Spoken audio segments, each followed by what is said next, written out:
ফলাফল প্রকাশের পর উল্লেখিত অভিযোগগুলো নিয়মানুসারে চিফ রিটার্নিং অফিসার বরাবর দায়ের করতে গেলে তিনি এসব বিষয়ে ঢাবি প্রশাসনের সাথে যোগাযোগের পরামর্শ দেন। পরবর্তীতে ব্যালট পেপার সংক্রান্ত ইস্যুতে একাধিক প্রার্থী ও পুলিং এজেন্ট কর্তৃক যথাযথ প্রক্রিয়া অনুসারে অভিযোগ দায়ের করার পরও ঢাবি প্রশাসন তদন্তের মাধ্যমে প্রয়োজনীয় ব্যবস্থা গ্রহণ না করে নানা অজুহাতে কালক্ষেপণ করে চলেছেন। ভোটারকে নির্দিষ্ট প্যানেলের পক্ষে ভোট দেয়া ব্যালট পেপার সরবরাহ এবং ভোটার উপস্থিত হবার আগেই ভোটার তালিকায় উপস্থিতির স্বাক্ষর দিয়ে দেয়া সহ নানাবিধ জালিয়াতির সংবাদ নির্বাচন চলাকালীন সময়ে গণমাধ্যমে প্রকাশিত হয়েছে।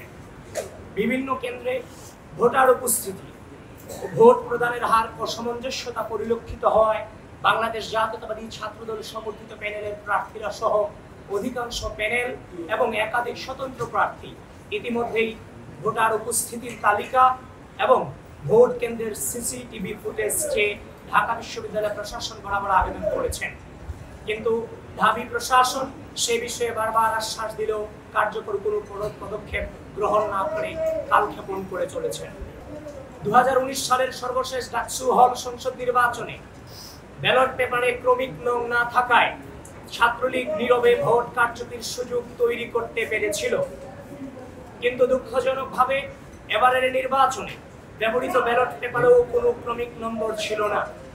এছাড়াও ছাপানো ব্যালট পেপারের সংখ্যা, ভোট কেন্দ্রে সরবরাহকৃত, ব্যবহৃত এবং বাতিল হওয়া ব্যালট পেপারের সংখ্যা এবং ভোট গ্রহণ শেষে ফেরতকৃত ব্যালট পেপারের সংখ্যা এখনো পর্যন্ত কোথাও প্রকাশ করা হয়নি। ডাকসু হল সংসদ নির্বাচনে কোন প্রক্রিয়া অনুসরণ করে পোলিং অফিসার নিয়োগ দেওয়া হয়েছে সে বিষয়ে অস্পষ্টতা রয়েছে।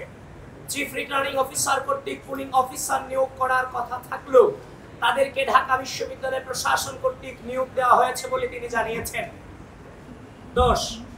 ভোট গণনার সময় পুলিং এজেন্টদেরকে কার্যত নিষ্ক্রিয় ভূমিকা পালন করতে বাধ্য করা হয়েছে। ভোট গণনা প্রক্রিয়ার সাথে পুলিং এজেন্টদেরকে যথাযথভাবে যুক্ত না করায় এবং প্রক্রিয়ায় ত্রুটি থাকার প্রতিবাদে বাংলাদেশ জাতীয়তাবাদী ছাত্রদল সমর্থিত প্যানেলের সকল পুলিং এজেন্ট সহ অধিকাংশ প্রার্থী পুলিং এজেন্ট রেজাল্ট শিটে স্বাক্ষর না করেই ভোট কেন্দ্র ত্যাগ করেছেন। আমরা নির্বাচনের দিন যখন এই ছবি পেয়েছি আমরা বিশ্বাস করতে চাইনি।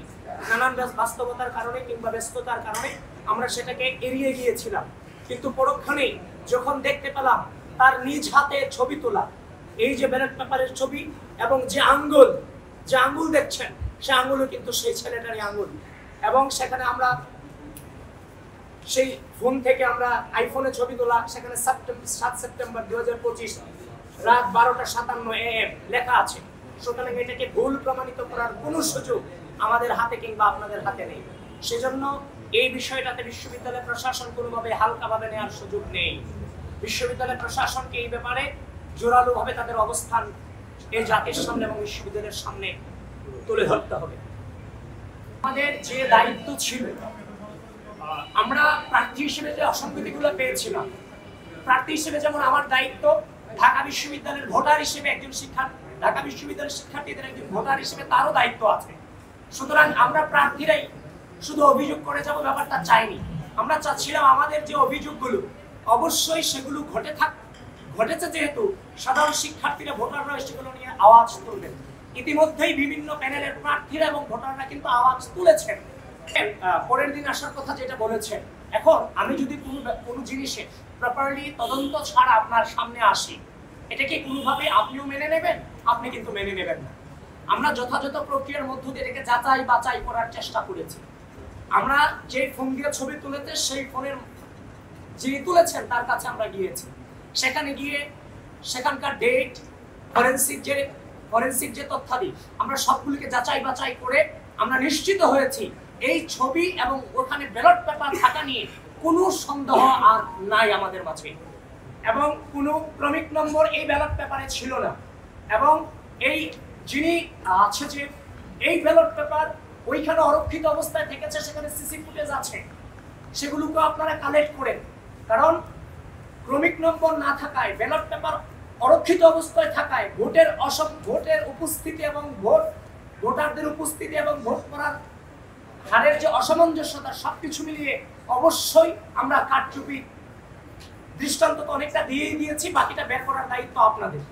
যখন আমি সেটা পেয়েছি, তো আমিও আমাদের যারা সিনিয়র আছে, যারা আমাদের সিনিয়র, যারা অনেকের সাথে আমি কথা বলেছি এটা নিয়ে, কিন্তু নির্বাচনী ব্যস্ততার কারণে এই জিনিসটাকে অতটা সিরিয়াসলি নেওয়ার চেষ্টা করিনি। তো পরবর্তীতে যখন দেখলাম তার ফোন আমি চেক করলাম, তখন দেখলাম যে না, এটা সিরিয়াস ইস্যু, এটাকে নর্মাল ভাবে ডিল করার সুযোগ নেই।